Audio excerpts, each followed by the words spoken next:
Thank you for joining us today with our tutorial video on installing a 1960 to 69 Lincoln crank-driven power steering pumps. Some Mercury applications apply with what we're about to show you and the details we're about to begin with. Let's begin over here. Go ahead, Ron. Would you give us a tutorial? This is the inside workings of one of these pumps, and what a lot of people don't understand is that it's all basically metal to metal. This goes through the center of here, where all it is a brass bushing, and if it's run without fluid for a second, it'll chew this all up so there's no give. And what's happened with this pump was it was let to run dry. This is a great example of what not to do when a pump goes dry. This is how this is all chewed up in here, and you can see it's chewed here. It's all marred. And this rides inside of here on here. Then you can see on the back side of this where this is all gouged up too. And that's where it's been run without fluid, and it ate this up. Ron, is this pump rebuildable? This pump is not rebuildable. And that is why, because those parts are irreplaceable. Absolutely. And this is your main shaft. This is what slides onto the crankshaft. And you can see on here where these lines are run in, and see how they're grooved in here? I'm trying to get there as close as I can. They look very minimal in the camera, but they are very important. If you can run your finger on them, you can feel them scratch. And this is where the seals, there's a seal in here and in here. And that's what chews these up when they get hard, and then they won't stop the oil leak. Your oil leak, this is what mounts to the motor itself. This part is exposed to the inside of the engine, and there's a seal here. So when this gets hard, the oil will run from your steering box into the engine.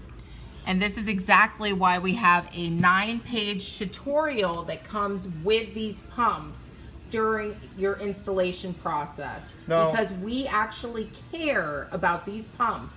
There is only a small amount of these left in existence. You're going to be looking at these cars in museums soon if people keep doing this to their pumps. This is a pump here that I've taken apart.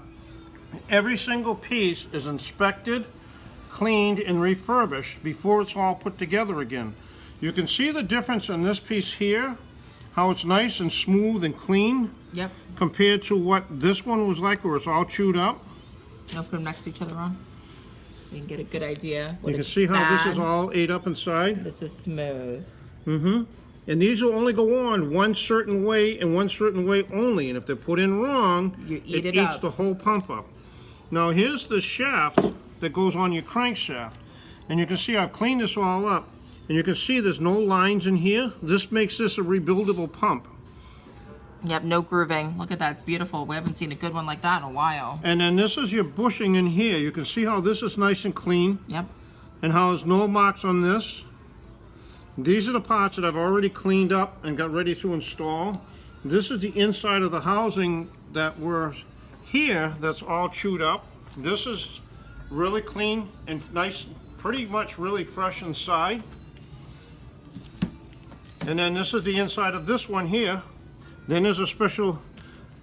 No gouging. There's no gouging in here or burning. here. We also see those burnt a lot. Yep, and then this is the back side of the engine here. There's another seal goes here. Then there's a special seal that goes in here. Ron, will you explain the importance, if you're doing the pump, about the cleaning process? Yeah, everything has to be really clean, because if it's not, then if it binds up at all or if it catches, it only takes you 5 seconds and then the pump is all shot. It's toast. It's all burned up. Yep.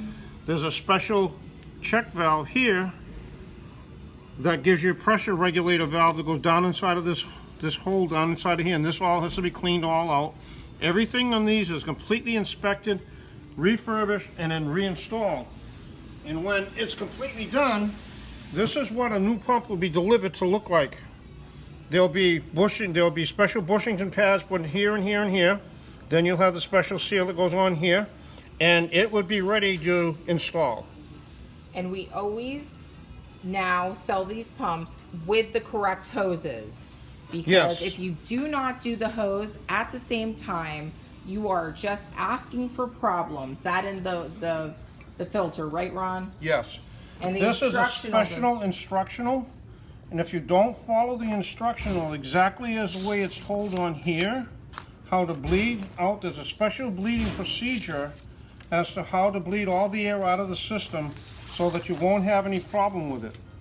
And This if you comes with follow every it, single one of our pumps and our rebuild kits. if you follow the instructional, you'll have no problems and you'll be Ready to go. ready to go, and it'll be perfect. It's the people that think that they know what they're doing and don't read the instructionals that have a lot of problems. Yes. And you can download this from our website. It's free informational. You can also print it right from our website. All of this is at your disposal under resource pages at www.lincolnoldparts.com. My name is Kelly McClure. I'm the business owner. This is Ron Lane. He is our pump expert. And thank you for joining us today. I hope that you and your Lincoln or your Mercury have a great driving experience.